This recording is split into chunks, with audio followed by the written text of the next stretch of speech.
Aromatic compound के बारे में यहाँ पे डिटेल स्टडी किया। एरोमेटिक कंपाउंड जो है वो होगा जो इन 4 कंडीशंस को सेटिस्फाई करेगा। और इस एरोमेटिक कैरेक्टर, इस एरोमेटिक प्रॉपर्टीज, ये एरोमेटिक कैरेक्टरिस्टिक्स प्रॉपर्टीज को हम लोग कैरेक्टरिस्टिक बिहेवियर कहते हैं। और इस कैरेक्टरिस्टिक बिहेवियर को एरोमेटिक कैरेक्टर कहते हैं या फिर उसे एरोमेटिसिटी कहते हैं। तो इस क्लास से आप लोगों को यह पता चला होगा कि एरोमेटिसिटी हम लोग किसको कहते हैं। जब हम लोग एरोमेटिसिटी और एरोमेटिक कंपाउंड के बारे में यहाँ पे जान गए हैं तो हम लोग थोड़ा सा यहाँ पे एंटी एरोमेटिक कंपाउंड के बारे में भी जान लेते हैं। ये आपके सिलेबस में पढ़ना है कि एंटी एरोमेटिक कंपाउंड किसे कहते हैं। तो एंटी एरोमेटिक कंपाउंड के बारे में भी यहाँ पे हम लोग जान लेते हैं। एंटी एरोमेटिक कंपाउंड के कंडीशंस जो है, एंटी एरोमेटिक कंपाउंड के कंडीशंस जो हैं वो एरोमेटिक कंपाउंड के कंडीशन से ऑलमोस्ट मिलते हैं। जैसे कि इनका जो एंटी एरोमेटिक कंपाउंड का जो फर्स्ट कंडीशन है, ये साइक्लिक कंपाउंड होना चाहिए। एरोमेटिक कंपाउंड में भी यही है कि ये साइक्लिक होना चाहिए। दूसरा कंडीशन है कि ये कंजुगेटेड। एरोमेटिक कंपाउंड का क्या कंडीशन है दूसरा? ये कंजुगेटेड होगा, ये भी कंजुगेटेड होगा। तीसरा क्या कंडीशन है इसका? ये प्लानर होगा, ये भी प्लानर होगा। एंड द फोर्थ और लास्ट कंडीशन जो एंटी एरोमेटिक सेटिस्फाई करता है वो एरोमेटिक कंपाउंड से डिफरेंट है, इसीलिए इसको ये डिफरेंट बनाता है। इनका जो फोर्थ कंडीशन है, यहां पे एरोमेटिक कंपाउंड में 4n+2 पाई इलेक्ट्रॉन सिस्टम को ये फॉलो करता था, लेकिन यहां पे ये 4n पाई इलेक्ट्रॉन सिस्टम को फॉलो करता है। वेयर n इज, देखिए यहां पे वेयर n इज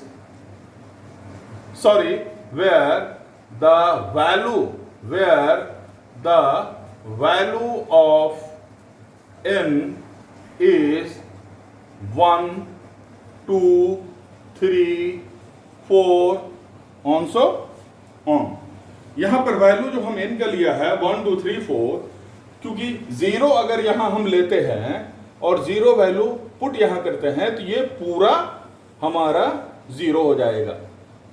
अगर n का वैल्यू हम 1 डालते हैं यहां पे तो ये 4, n का वैल्यू अगर हम यहां 1 डालते हैं तो ये 4 पाई इलेक्ट्रॉन होगा यहां।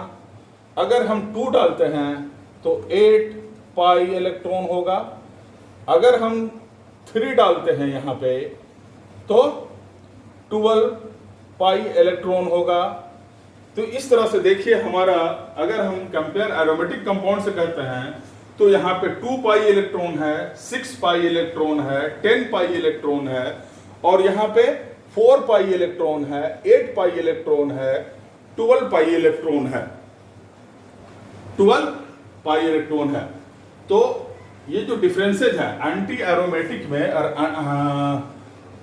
एरोमेटिक में और एंटी एरोमेटिक में, वो कुछ इस तरह से है।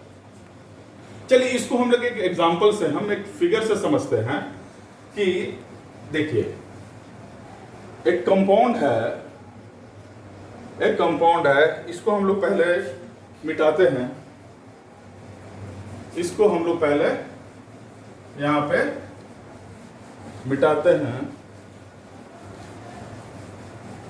एरोमेटिक कंपाउंड और एंटी एरोमेटिक कंपाउंड में क्या डिफरेंसेस हैं वो आपको समझ में आ गया होगा।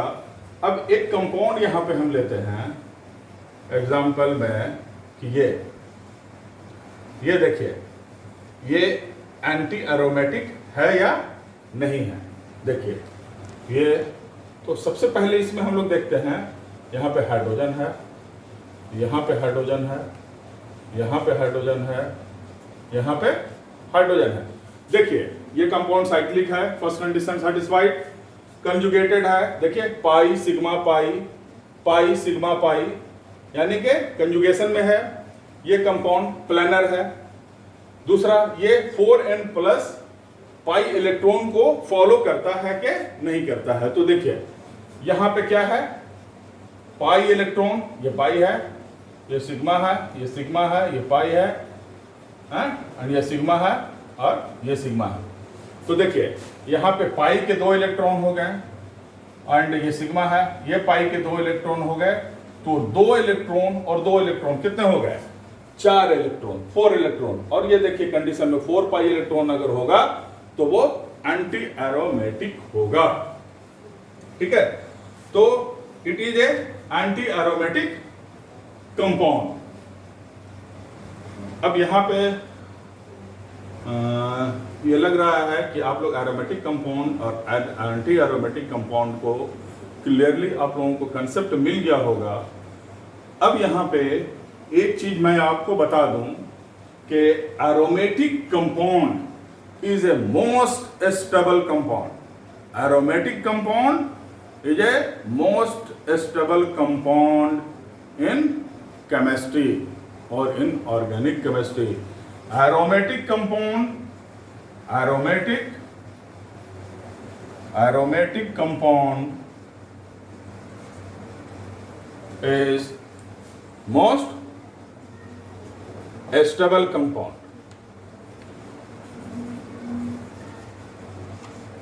ठीक है, whereas anti-aromatic compound,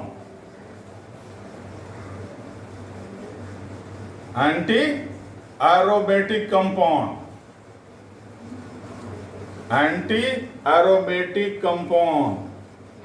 is most unstable compound.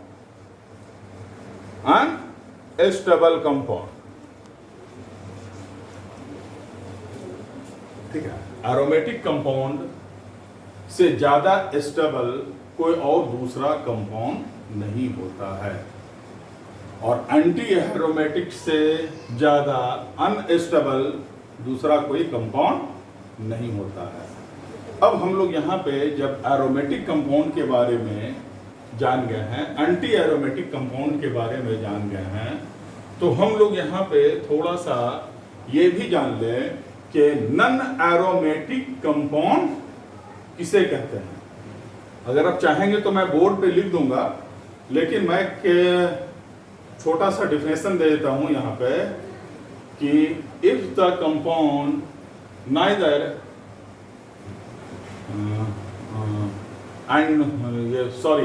Non aromatic compound is those neither which non-aromatic compound is those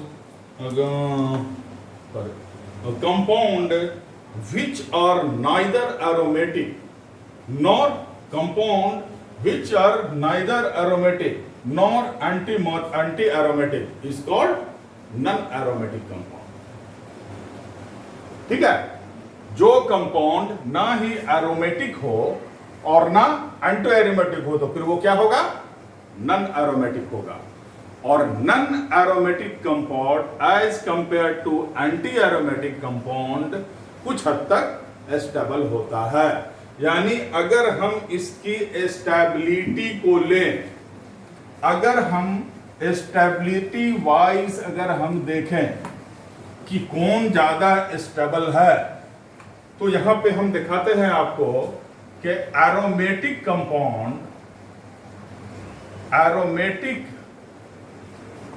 compound is more stable than non aromatic compound.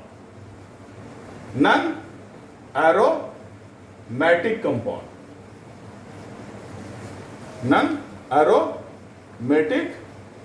Compound और non aromatic compound is more stable than more stable than anti-aromatic compound. Anti-aromatic compound. Anti-aromatic compound. देखिए aromatic compound सबसे ज्यादा stable जो होता है वो aromatic compound होता है, उसके बाद नॉन एरोमेटिक कंपाउंड होता है। ये हम लोग स्टेबिलिटी इसकी ले रहे हैं,